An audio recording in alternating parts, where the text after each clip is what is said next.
Jason 又幫你哋揾到筍盤啦！喺珠海市仲可以用70萬買一套89平方嘅3房2衛，仲要係珠海市第一個新規產品，100%嘅得房率。你睇到主人房嗰個 L 字型大飄窗台啊，你都會即刻中意，而且可以做低首期，只需2萬，只需2萬蚊首期，月供2000幾蚊，連3000蚊都未到，你就可以即刻入手啦！嗱，小區自帶大型嘅商業街，而家上去睇樣板間。70萬就呢個單位啦，3房改2房嘅設計，嗱，超100%嘅得房率。入到嚟咧，左手邊做個開放式嘅廚房，你哋感受下呢個開間先。89平方超闊嘅開間，幫你做咗一排超長嘅中島台。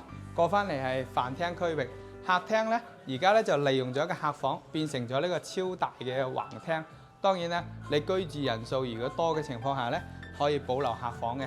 出邊我哋睇下呢個超大陽台啊！4米幾嘅開間，望到嘅係小區園林以及係高層嘅湖景。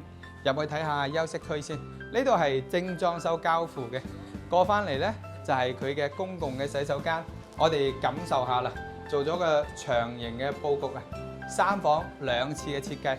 過翻嚟呢，中間呢個客房呢，就帶飄窗台，所以做咗個榻榻米嘅設計。由我哋嘅客廳以及3間房，全部都係朝東南嘅開間，所以相當靚嘅一個開間嚇。過翻嚟呢，就係主人房嘅大套房嘅獨立洗手間啦，同樣係長形嘅佈局，而且咧呢度仲係贈送智能馬桶嘅。入翻嚟呢，我本人最中意嘅就係呢個主人房，有14個平方，呢度可以做一排到頂嘅衣櫃。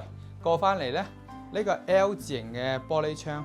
估唔到總價70萬，你就有呢一種咁靚嘅產品，中間做一個無柱位嘅270度嘅景觀面，由呢度可以望小區園林，亦都可以望得到小區門前嘅一個湖景。